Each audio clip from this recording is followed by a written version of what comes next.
Rev it up and welcome to Cars Yeah, show number 1735. Today we're moving fast on the Bonneville Salt Flats. This is Cars Yeah, where you'll enjoy interviews with inspiring automotive enthusiasts. Mark Green is here to provide you with a fuel injection of automotive inspiration. So get in, sit down, buckle up, and get ready for a wild ride here on Cars Yeah.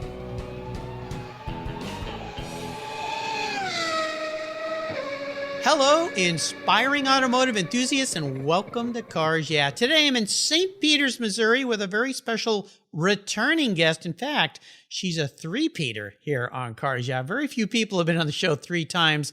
Louise Ann Noeth. Louise, welcome to Cars Yeah. Are you buckled up and ready for a fun ride? Oh, you betcha. All right. I'll remind our listeners, Louise was on the show back in 2015. She was guest number 285. Then she returned to talk about the Bonneville Salt Flats and issues there in 2018 as guest number 1116. And of course, today she's guest number 1735. So I'm so glad to have you back. Now, before I give you a proper introduction for some of those folks, my new listeners that maybe haven't listened to those older shows, tell us one little thing that most people don't know about you. One little thing that they don't know. Oh, that I'm a tenor in a choir, or I've spent 25 years singing in a choir in the boys section with guys just because of my voice. The boys section. There you go. Well, that's very interesting. Cool. So you've done that for a long time and still do that today? Not because of the pandemic, unfortunately. Singing with people, it's just not going to work. And I will tell you, I miss it terribly, especially during holidays. I love singing sacred music, and it was really, I had to go outside on my back deck and just sing to the pond and the ducks, but I had to sing. You know, it's a great thing to do, to sing. And of course, you can always sing in the shower, as so many people do. It's about the only place I get away with it. But I think that's fantastic. Something new we've learned about you today. Well, let me give you a proper introduction, and we're going to dive into something new in your life here. Louise Ann Noeth, better known as Landspeed Louise, is a storyteller known for taking complicated subjects and making them entertaining and very educational. She founded Landspeed Productions in 1984, where she provides film and TV consulting, photography, writing, graphic design, and a whole lot more. She concentrates on land speed racing and people who do extraordinary feats by designing, building, and driving fast cars, trucks, and motorcycles. She raced jet dragsters. She helped Team Vesco capture the current 458-mile-per-hour world speed record and guided Breedlove and Fawcett teams in her past. She's one of the few women journalists in the automotive field who's also comfortable and competent behind the wheel. Her newest book is titled Bonneville Salt Flats, a history and story about land speed racers on the salt. We're going to learn all about that in a minute, but first a word from our very valued sponsors. So sit tight, keep your seatbelts on. We are moving fast today with Landspeed Louise. Be right back. The best way to protect your vehicles is with a quality-made, custom-fit car cover made by Covercraft. It's the best way to preserve your vehicle along with the meanings, memories, and experiences that they give us. I've been protecting my vehicles with Covercraft since 1975. That's right. You'll find a multitude of options depending upon your individual needs. Indoor covers including form fit, fleece satin, and their unique view shield. Need a cover that will protect your ride outside? Their quality options include Weather Shield, Weather Shield HD, Weather Shield HP, Sunbrella, Reflect, Carhartt, Evolution, and NOAA. Covers for cars, trucks, motorcycles, RVs, and watercraft are all available. Whether you're looking for rain protection, UV shielding from the sun's damaging rays, breathability, dust protection, snow protection, ding protection, and protection from those paint-destroying bird droppings. Live in a windy area? Covercraft Gust Guards are a must-have option. Worried about theft? They also offer cable locks and built-in grommets that keep your cover safely on your vehicle. Their website makes ordering fast and easy, and their talented customer service department will walk you through any of the questions you might have. They can customize a cover for almost any vehicle. And I've got a deal for you. Use the code YEAH120 at covercraft.com, and you'll get 10% off your Covercraft order. That's right, 10% off. Just use the code YEAH, Y-E-A-H 120 at checkout. Covercraft, protecting the things that move you. American Collectors Insurance. That's who now protects my Porsche Turbo. Yeah, the one I call my Orange Crush. When it came time to renew my policy, my carrier jacked my rates up, even though I'd been with them for years. I'd never made a claim. No tickets, nothing. What's with that?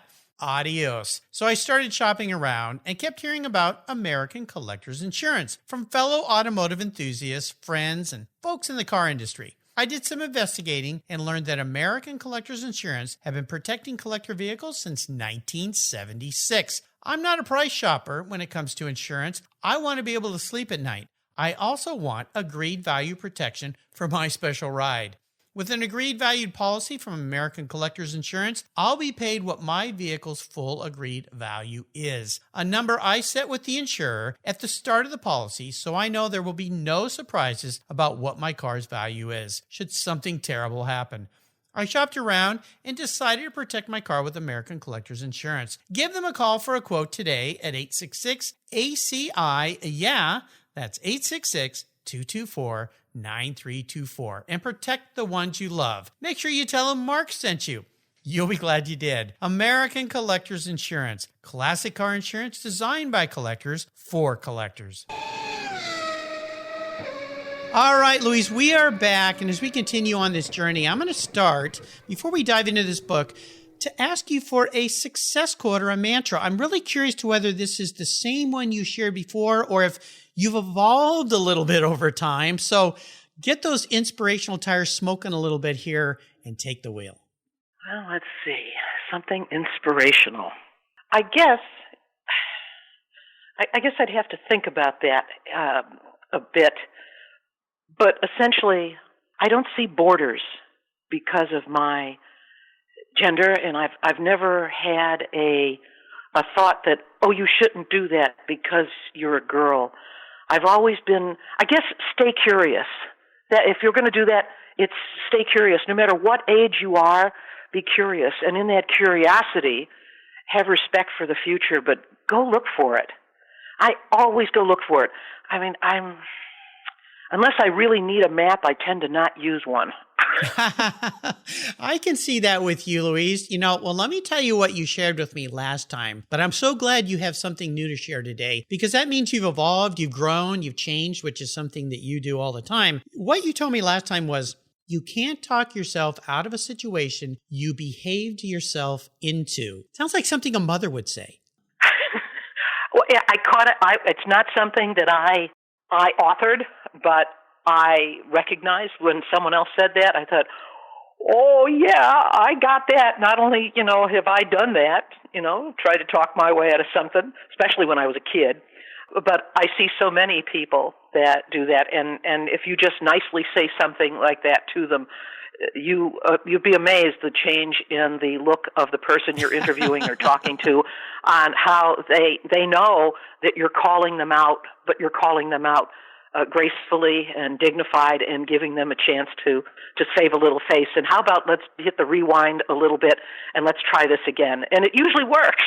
Yeah, that's why I say it sounds like a great saying a mom would say. Yep. Because great moms don't just berate or beat you up. They give you an opportunity to kind of gracefully back out of whatever you've done. I remember, a question like, did you eat a cookie out of that cookie jar? As the crumbs are dripping off your lips. Yeah, I did. Well, the big moment for me, I think it was about 10 or 11, and it was my mom, my dad, and my grandmother, and I came back late, later than I was supposed to come home, and I had the perfect story, boy. I had this thing rehearsed, polished, and shining like the Hope Diamond, and they all listened, and then my father said, and my grandmother were there, and he said, I want you to know something. That was very, very good. He said, I used to do the same thing to this lady right here, your grandmother. And we understand. Would you like to tell me exactly what you did? Because, it didn't work when I told it to my mom. It's really not working now either. And I was just shattered. Well, yeah, they always know, don't they? They always know. They just always do. Yeah. And you do know. In most cases, don't you just know when somebody's giving you the business or lying to you through their teeth? Yeah, you usually do. That's for sure. Yeah, absolutely. I love it. Well, let's talk about this new project of yours. It's really fascinating. I'm holding it in my hands here. A wonderful book titled Images of America, Bonneville Salt Flats. Obviously, our author, I'm talking to her today, Landspeed Louise. It's a really wonderful book. So I want to ask you some questions about this. First and foremost, why did you decide to write this? I didn't decide. Arcadia Publishing decided. They came looking for me, and the call was, we understand that you know something about Bonneville Landspeed Racing, and would you be able to help us do a book on the sport out at Bonneville? Okay, yeah, I think maybe I can do that. And then as we spoke, it occurred to me, and it was quite obvious, that while they were interested, as many people are, about this, just like you might be interested in who lives on Jupiter or how do they brush their teeth on the International Space Station. They didn't know anything about Bonneville. And as it turned out that was exactly the case, they were very curious. So we ended up deciding that the first book I'll try to do with them, because this is a whole different story for me, would be to take my original book that was out in 1999, the big coffee table thing, and do it from a visual perspective. So that was the fun for Louise, the journalist, the historian, and the photographer. I had to pick pictures that would look good and evocative in black and white. Even the opening picture in the book is the long speedway, but it lived long enough that when I pulled the color out of it, you could still see there was a rainbow at the end of the horizon line. So that's the only reason that thing ended up in the book, because you could still see the rainbow. But I had to tell a story, and I didn't want to tell it to anybody that had been to Bonneville, raced at Bonneville, knew Bonneville, or had been to Bonneville. I wanted the book to be for people who had never been there, may never go there, may never know anybody from Bonneville. But like the International Space Station, they're interested about it. Who goes there? What do they do? And why do we do that? So I wanted, in 128 pages, to give them a little taste and flavor of what Landspeed Racing at the Bonneville Salt Flats was all about. And in doing so, perhaps get that on their bucket list to go and visit. Whether the cars are there or not, I still think everybody ought to go take a look at the place. It's kind of like going to the Grand Canyon or walking a little bit of the Appalachian Trail. It really is a spectacular thing to go see. You know, you hit the nail on the head, and I'll tell you why. I have interviewed hundreds of authors. I have a stack of books on my desk in my library that authors send me, people who are publishers send me. So I have a wonderful collection of books. And my wife, Jill, is not a car person at all. She's supported my habit, my hobby, my fun, but she really just isn't into them. They don't interest her. And she walked into my room, my office here, a few days ago, and she said, "What's this?" And she picked up your book. Now, she typically just goes, "Oh, more books," and she turns around and walks away. Well, first and foremost, Louise, she picked it up, and then she rolled through it. And she went, "Oh, this looks really interesting." And I was sitting there going, "Who are you?" And she said, "What do you mean?" And I said, "You never care about any of the car books I have." And she said, "Well, yeah, I do." And I said, "No, you never pick them up. You never look at them, but you're rolling your thumb across this and you're looking at the pictures, which it's full of wonderful pictures. And you just made that comment. So you hit the nail on the head, Landspeed. You did it. That's it. Yeah. See, the book might have been addressed to you, but it was for your wife, honey. Oh, okay. Well, now I'm hoping she'll take me to the Bonneville Salt Flats. That may be a stretch, but maybe, just maybe, this book will inspire her. Well, you tell her she comes and she can bring you along, and you can be in the back seat if you stay quiet. Well, good luck with that. Not very good at staying quiet. Just ask her about that. Let me ask you about this, though. Were there any big surprises as you put this book together? I mean, you compiled all these wonderful photographs. Most of these are your photographs, is that right? Well, in the last part, the more modern pictures, obviously. But in terms of the surprise is what the announcement is. And I have 3 special chapters in there. It is mostly a chronological thing from 1914, the first event, through modern day. But there are 3 sections in my historical journalistic opinion, subjects that have always kind of gotten the short shift or been nice sidelined. Word, short shift. Love it. Yeah, exactly. And that was motorcycles. And then thrust-powered vehicles like jets and rockets, because jets and rockets can't possibly be hot rods. And then, of course, women. Somehow a racing machine knows there's a boy or girl driving it or operating it. So I've dedicated 3 chapters to it. Well, that last chapter one of the pictures that I had shot at the Bonneville Motorcycle Speed Trials in 2012, we'd gathered together all the gals. We put a little word out on the PA and the CB. At this time, be here, we're going to have a group shot of all girls racing at Bonneville. Well, we got like 25, 30 motorcyclists and a few more girls that didn't bring their bike, put them all together in this picture and snapped the shot.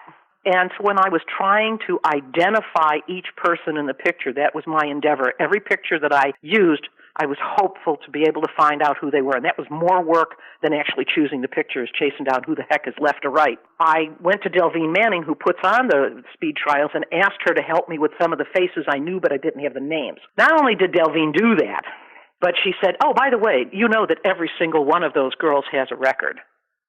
Oh, really? And so I said, do you know what they are? She said, oh, I'm sending you the spreadsheet. Not only do they have records at our event, but they have records at other events, and some of them have world records. And I looked at that picture again anew, and I went, Zowie, Batman, wow. And then I started looking at some of the other gals and counting it up. Mark, it was more than 75, 80 women. I stopped counting. I realized there were an enormous amount of women that had participated.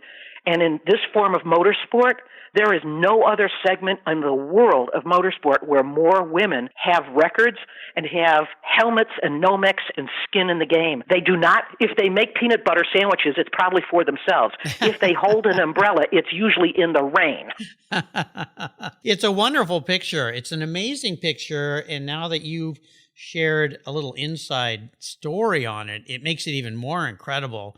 What a fortunate situation to be able to have all those women there together to shoot that. And I have to, the tip of the helmet has to go out to Scooter Grubb, because Scooter was the idea that would get groups together, and he said, hey, da-da-da-da-da-da-da, you know, and Scooter set that, he did more of that to set it up and just allowed me to be there. So I'm grateful to him, and I want to make sure I give a shout out to him on that part. But also, this is news that we should be talking today of all days to talk about my book. Just this morning in the email, Arcadia Publishing has informed me that my proposal to take Chapter 5 in my book, which is, maybe, I'm trying to see them, five or six pages. It's Women in Helmets in the Record Books, right? Speed and Courage are genderless. They've decided that chapter should be a book. And this book is all black and white, but the girls' book, the Pioneering Women book, going to be in color. In color. Because in a joke, I put it in the proposal, it should be color. Because, listen, guys, I mean, they have very colorful helmets and such, but really, you know, there's a question of nail polish and lipstick here. Well, you said it, not me, but I love that whole idea. And, you know, you could be a four-peater here on Cars Yeah when you get that one done. That'd be pretty cool. I think there's only maybe one person that holds that title. So there you go. Look forward to that one. Let me ask you this, since this show is going to be a little different because you've been on the show before, and I don't want to ask you all the same questions, but the challenge question is an important question here. Yeah. What was your biggest challenge putting this book together? Okay. I have my own archive of around 30 to 40,000 images that I've kept and not dumped, but for various reasons, because they weren't just the best. Right. But I also have control, and I am the steward of about a dozen other archives. Most of the people are dead, but have given me images from as far back as the 1940s. And so I keep those, and I've scanned them, and I've cleaned them, and I've fixed them, and I've taken, you know, rat doo-doo out of them and unstuck the wings and legs and abdomens and thoraxes of insects off prints, negatives, and slides out of thousands of them. And the hardest part was actually going through and trying to visually, without using words, because this was the first book I did visually first, to tell a story of Landspeed racing over a century. And if they could only see the pictures and not see any words at all, would I be able to give them a sense of the place and what people do there? That was the tough part. Yeah. I went through, honestly, probably about 6,000 or 7,000 pictures that I looked at. Many were able to be shucked out right away, but it got down to about 500, and that's where I started to cry about which ones had to go. Yeah, that gets tough. Editing is a tough deal. And I was talking to a friend the other day about photography this day and age who shoots a lot in the way people shoot now compared to, you and I from old school film type shooting where you were careful. Now you push a button and you get 5 images. It's bracketed 5 different ways, and you end up with thousands of things to go through. But that must have been a huge, huge challenge. Is how do you narrow that down? My gosh. Well, it had to be always seriously in focus because it was going to be black and white. Many of these pictures were black and white to begin with, so no problem there. But I had to strip the color out, and they had to be seriously in focus. But there were situations where a less than 100% photo made it in the book. For instance, on page 74, there's a picture of Tom Beatty, who's a big name back in the day with superchargers. And it's a picture of him and his wife, Frankie, behind the tank. Well, that was one of the few couples, just like Judy Thompson with Mickey Thompson. Every single one of Tom's records, just like every single one of Mickey's records in the early days, was as much Judy and Frankie's as it was their husband. They worked on those cars. Yeah. And I'm not talking about shining with a polishing rag. Judy Thompson knows how to port and polish. Wow. Frankie knows how to build engines. But people didn't know that because they always dressed like just wonderful little, housewives and that type of deal. So those were the things that had to happen where I needed certain things to be in the book, even though they weren't the best of photography. But that was the big deal. I had to have really good quality because, again, I wasn't doing this for the racers. And in any book you do, you're always going to get somebody that crabs at you that you forgot somebody. And then I had a personal battle because I have a great respect and awe of Bob Higbee, who for more than a half century was the starter or worked and volunteered at Bonneville every single year. Even when he had throat cancer and he was dying, he was out there on the starting line. And most everybody will tell you, and I agree, and I put it in the book, that he's probably saved more lives on the starting line than any safety or fire crew in 20 years of Bonneville, just by seeing things that were wrong. And then also Al Teague, who is one of those unsung heroes. I characterize Al as the kind of guy that when the spotlight shines on him, he's the first one that would like the bulb to burn out. Nice. Nicely said. And he's just the hero of the hot rodders. Yeah. And he's in the Book of Lot. There's multiple pictures of them both. But I felt very strongly that those two gentlemen in all of Landspeed racing, it resonated with me. And since it's got my name on the doggone book, that's what I'm pushing forward on this. And the third one, the tough part, was how to illustrate 1914, how to get those pictures. I have a few. Thank you, Utah Historical Society in Salt Lake. Thank you, that saved those pictures. But there's a fellow by the name of Robert Rampton, who is a graphic designer and he's just decided, he doesn't want to golf, but he certainly likes to do history. In 25 some years, he just decided one day, 25 years ago, that he wanted to know all of the cars and motorcycles that raced at the first event in August in 1914, who they were, what the cars were, what the bikes were, where they came from, how they were built, and then what happened to them after they left the Bonneville Salt Flats. And that's what Robert did. Well, he illustrated these. We got to know each other, and I was bamboozled and stunned at the level of technical drawing. This guy's not 100%. He's like 150%. Every time he found out something new or found a new picture that took something that was written in a magazine and now all of a sudden, there's the picture. No, they got it wrong in the magazine. These illustrations that are in the first chapter are as complete and authentic as possibly can be after 25 years of research. And I'm talking, there's a lot of eraser rubbing out pencil drawing on these to where they are as close to authentic as the day they were there in August of 1914, and it has never, ever been published before, or I should say since, 1914, where all of these were in one place. And in Chapter 1, if you want to see what started racing at the Bonneville Salt Flats, it began with these cars and these bikes. Yeah. And they are illustrated down to the last stinking safety wire nut. Well, they didn't have safety wire back then, but you know what I'm saying. Yeah, no, they're really, really beautiful. And when I was looking at your book, I first went, are these photographs? No, they're drawings. Wow, they're beautiful drawings. Yeah, Robert did an awesome job. These would be something that would be fun to have prints made and hang on the wall. Oh, I'm already in cahoots with his wife, and we've told him that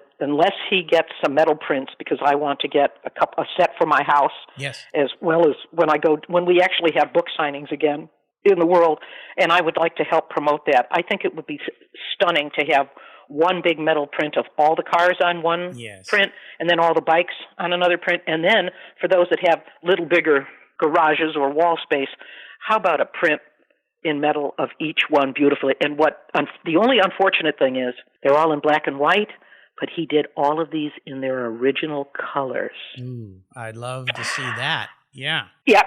And they have not just the side shot. He did a left view, he did the right view, he did the back view, and did the front view. But I only had enough room to do one view of each one. So how's that to whet your curiosity? There you go.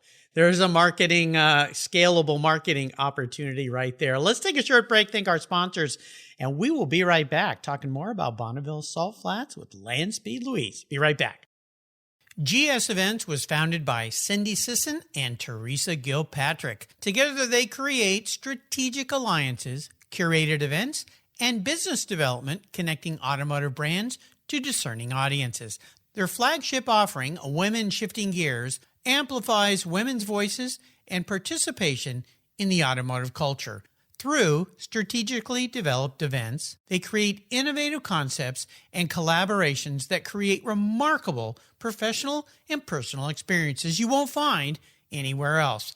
GS Events' immersive, inclusive opportunities create networking, skill building, and unforgettable experiences. Whether you enjoy rallies, concours, auctions, restoration, the business side of collected cars, or you always have yearned to expand your skills to drive vehicles to its fullest potential, GS Events has automotive events and experiences designed just for you. And by the way, both Cindy and Teresa are past guests here on Cars Yeah, so give them a listen. You can find gsevents.live on their website today.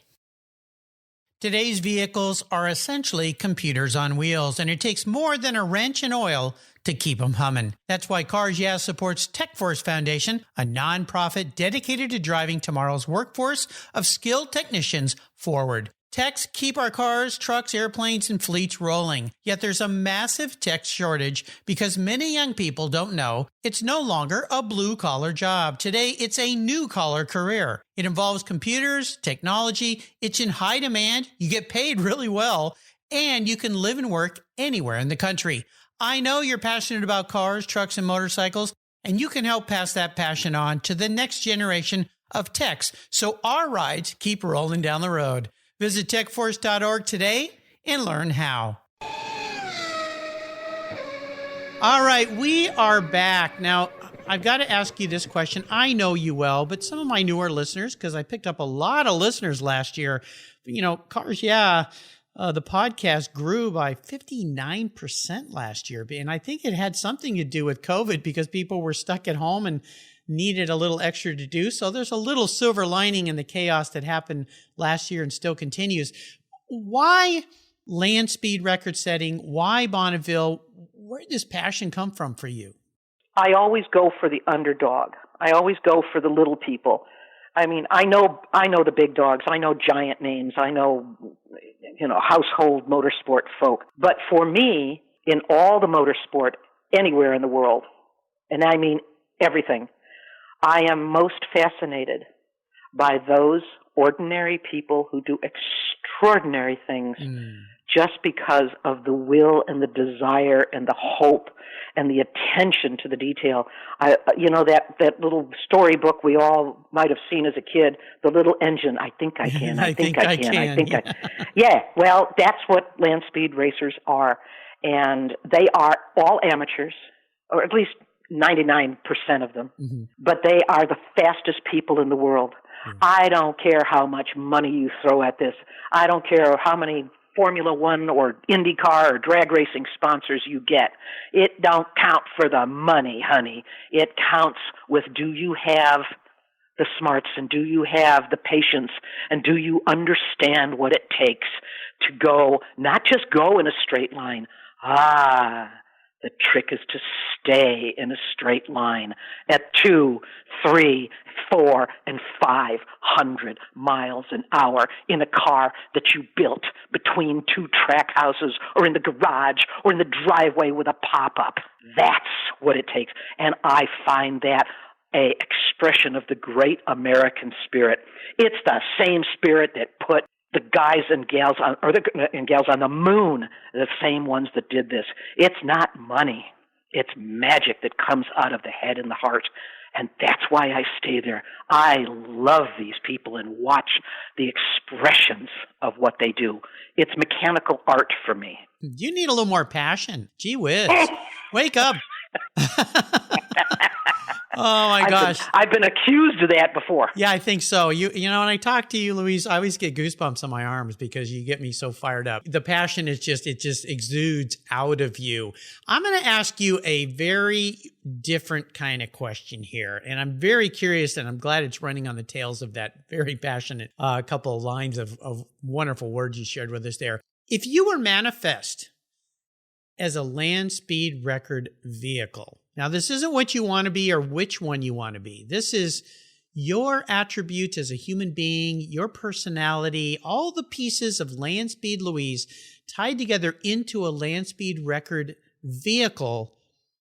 What would you be? And more importantly, why? Belly tank Lakester. Well, that was too easy. No, I was thinking about it as I was processing, Okay. Which is kind of a streamliner.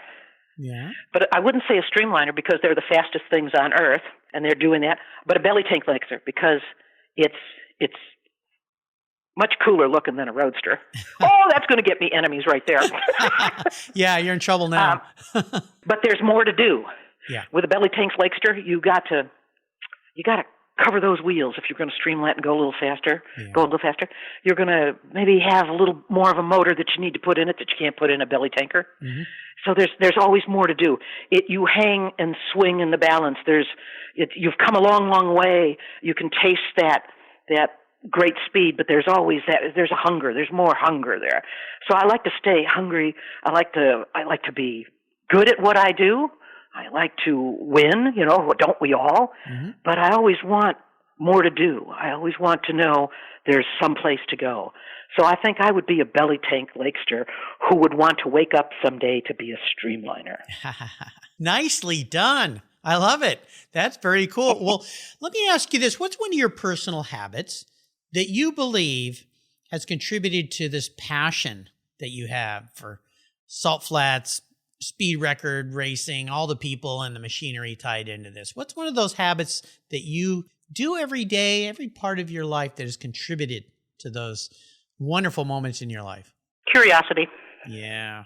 Curiosity and I found out very young in Miss Sharkowski's class in 4th grade in Henderson School in Chicago that I had the ability to read things that my classmates that were puzzled by, and I was always in a spot of the library when we went, quote, to the library, mm-hmm. that was for older kids because the stuff that we were supposed to read bored me. And I was able to read that, understand it, and then explain that to my own group of folks, and I could see the look on the faces of the adults when they would kind of, well, now what do you really think you know about that? And I would spurt forth what I had read, and I would report on that. I didn't realize that I was a handmade or a homemade journalist or a reporter, but I could read stuff that's very technical or very difficult, and I sought that, and yet I could explain it to people who had never been involved with something like that. It just made sense. It's because of that curiosity, and I think it's not because I'm smarter or less smarter than anybody else. It's just that I'm very passionate and curious about it. So therefore, I have no choice. I must understand it. And if that means I got to go get a dictionary, I'm going to go get a dictionary. I have no choice. I must. I love it. That's great. Yeah. If I could wave a magic wand and allow you to sit down and have a drink or a meal with anyone in this field, either living or someone who's passed, who would it be? Oh. So many great people. Probably 3 people. And we'll have a party most then. Little tables have 4. Got to be only one? No, it can be 3. We can have a party. Because there's several decades. Yeah. Teddy Tetzloff would have to be one. Ab Jenkins would be another one. And John Cobb would certainly be a fellow that I would want to have a good chat with. And then the one guy that I did know but not too long, and we never got enough messages, a modern day guy, I'd want to sit down and have a good cup of tea with Sterling Moss about his time at Bonneville.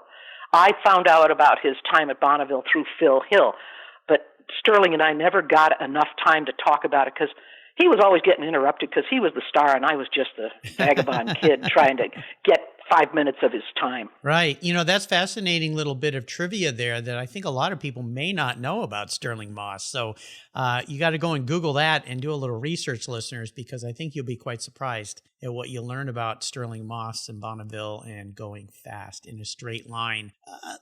I always ask my guests about a great book. Obviously, the book we're talking about today, which is Louise's book here, Images of America, Bonneville Salt Flats. We're going to put that at the top of her list of books. We'll have another one coming up here when you come out with this next book. Are there some other great resources you would advise people who are now very intrigued about the Bonneville Salt Flats where they could go and learn more? Yeah, there are a number of books that are out there. Some of them have been put out there strictly to make some money. They've got great pictures, but they're just a miserable assemblage of things that were not fact-checked. Look, this was published here, so it must be great. Let's just reprint this. So as a historian, I take umbrage to that because I go to such detail to try and make sure that it's correct. Right. So there's a lot of that where there's great pictures. So I warn people on that. Then there are those that really put some good time and effort into it. The latest one that's really done a spectacular job of one of the cars out of Bonneville is John Bechtel's book, Goldenrod. Yeah. It is the Summers Brothers book, and it talks about how the brothers got together, the Roadster and then the Pollywog, which preceded, it was kind of the test monkey for the Goldenrod, how they set the record, then what happened to the brothers, what happened to the car, went into decline and disrepair, the restoration, and now it sits in the Henry Ford Museum in Dearborn, Michigan. Mm-hmm. And if you had that book and you wanted to build that car, it's so well detailed, you could probably build the Goldenrod off of that. Very few people do exactly that. And I guess the other one is Carl Ludvigson's Reed Railton, Man of Speed. Yes. Carl did a spectacular job. Most people have no idea who the heck Reed Railton is, and yet he was this stunning and virtuoso.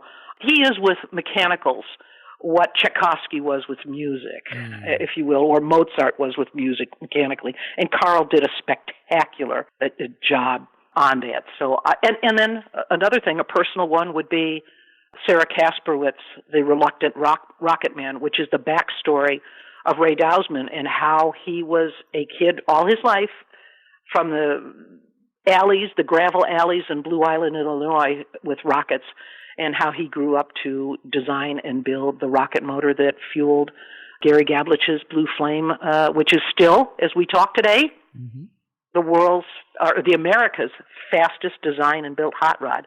And it's got to be a hot rod because all the hot rodders in Milwaukee built it, took it out there, and decided they'd see how fast it could go. And that's what a hot rod's about. Where could people go to learn more about the Bonneville Salt Flats? Is there a definitive website where they could just go? No. No? No. You got to hunt around. I would go to the library and see what you can find on motorsport. Certainly the web search these days, because of the pandemic, there's a lot of things out there, but I caution you, ladies and gentlemen, be careful what you read and certain books. They might be wonderful, but that doesn't mean that they're the full truth. The names that I don't mention, it's because I like the pictures in the book, but I don't particularly care for what a poor job they did with the text. Another good one I just thought about, the new one by Richard Noble called Take Risk. Mm-hmm. Yeah. Now, it was about how, it's not about necessarily the cars, but how this guy, who I think is the British super secret weapon for land speed for the British people and the British Empire. Yes. If we had a Richard Noble here in America, we would go kick their butt. I'll tell my listeners, you got to go back because Richard was a guest not too long ago here on Cars Yeah. Carl's been a guest on Cars Yeah. So we've had some fast runners and a lot of land speed record people here on Cars Yeah. So just go back into the archives there and you'll find all of these folks. We are up to the checkered flag. Now, do they have a checkered flag at Bonneville? Or is it a sign that lights off when they pass the finish line? No, but let's teach the people about this. There are two kinds of records that you can set at Bonneville. One is a national record, and the other one is a world record. In a national record, you have the option of going through a series of miles, and this is a long course thing, but you have to set a speed over the course of a mile in one direction, and that has to be through certified time clocks after your car or your truck or your motorcycle has been inspected for safety and tech to make sure it's in a specific class, yes, that it's okay. Mm-hmm. And then the following day, if you get that record or you qualify on the record, if the record's 100 miles an hour, you go 105, you've qualified. You go into impound, you get to fill it up, pack the parachute, check it out, make sure it's okay, and then you have to leave it there and show up in the morning, and that's for record runs. And all the people that qualified run the next day. If you go 110 miles an hour, okay, now they add those two up, and your new record is 107.5 because all records are an average of 2 runs, no one-shot wonders. Got it. It's different for world records. In a world record, you have to go over the same piece of real estate within 60 minutes of tripping the clock the first time. So at 12 noon, you break the beam. You have to run the mile, stop, turn around, and break the beam on the way back at 12:59:59, or you get to start all over again. Oh, gosh. That's what makes world records harder. Yeah. And to give you a good example, our world record is 4:58 with the Turbinator at the moment, mm-hmm, but our national record is at 492, I think, because when we ran the 5:03 one way, it rained and we couldn't back it up. So it's only a personal best. Yeah. But I don't know about you, but I take 503 as a personal best. I'll take it. Yeah. I think I've only gone that fast in a jet airplane. So I'll take that on the Salt. Okay, here's my last question for you, Louise. This is kind of fun. We just went past Christmas time, so I missed parking something special in your driveway. But today I'm going to do it. If I could park any historic land speed record vehicle in your garage, something for you to have, to look at, to do whatever you want with, which one would it be? Do I get to keep it? Of course you do. It's yours. It's a gift from me. It's yours forevermore to share with the world. Do whatever you want with. Oh, then it would be Al Teague's Spirit of 76. Yeah. Streamliner. Yeah. You bet. Yeah. I love Betsy, and she'd be my new best girlfriend. That's her nickname. I love it. Yeah, I got that. Louise, you have taken me on another great ride today. I knew this would go fast, it'd be fun, and it'd be very, very passionate, which you always bring to the game here at Cars Yeah, and I really appreciate that. I want to thank you for spending some time. And congratulations on this new book titled Images of America, Bonneville Salt Flats by Landspeed Louise. Before I let you go, what's one little parting piece of wisdom or guidance you might offer our listeners? Oh, same that I said earlier. Stay curious. Yep. Go find people. Even if you don't think you know them or like them, you might find out that we're a lot more alike than we are apart. We are. That's for sure. What's the best way for my listeners to learn more about you? Oh, the website. And what's that? Which I'm starting to update, www.landspeedproductions.biz. Bravo, India Zulu. There you go. I'll make sure I put a link to that on Louise's show notes page. Go to carsyeah.com and check it out. You got to get your hands on a copy of this book. I'll put it on her page. You can click to buy one. If you've got friends, these make great gifts as well. Louise, thank you for being so generous and bringing so much passion to the show again today. You're such a delight to talk with. Until you and I talk again, I'll see you either down the road or at Bonneville. That sounds fun, right? You betcha. All right. Thanks, Mark. Sure appreciate it. This was great. Did you know that Cars Yeah is in the top 1% of all podcasts based on listenership, according to Libsyn, the premier RSS feed for podcasts in the United States? That's right. And Cars Yeah is the only 5-day-a-week automotive-focused podcast for you to get your message into the ears of thousands of listeners daily from all over the world. Plus, DuPont Registry recommended Cars Yeah is one of their top 10 car podcasts for you to enjoy. Cars Yeah has experienced tremendous growth, plus your ads are evergreen, meaning they never go away. And more listeners find Cars Yeah every day for their daily dose of automotive inspiration. Do you want to expose your brand to a highly targeted list of automotive enthusiasts in a very unique and very personal way? Well, I can help you. Contact me, Mark Green, at mark@carsyeah.com or through the website at carsyeah.com today to learn more. So what do you do after running a race team for 27 years with over 100 podiums, multiple Daytona wins, and a win at Le Mans? Racer and the Racers Group team owner, Kevin Buckler, founded Adobe Road Winery. Located in Petaluma, California, he and his team have created a winning combination with the Racing Series. These are 4 ultra-premium red wine blends that are in a class of their own.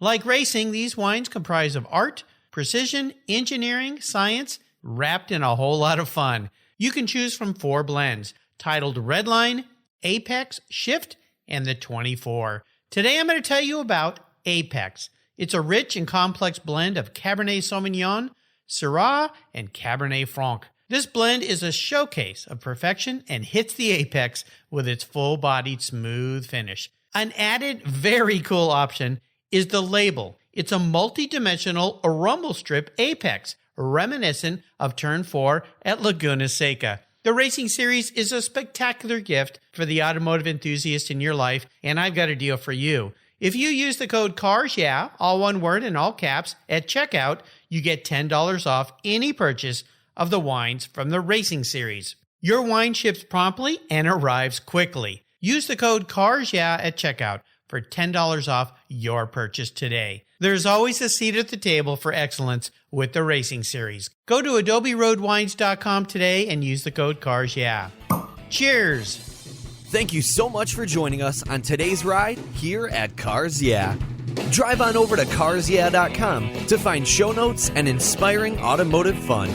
Download your free copy of Filler Up, a fun book filled with gorgeous photographs of fuel filler fun, including quotes from more inspiring automotive enthusiasts. Download your copy today, and we'll see you next time on Cars Yeah.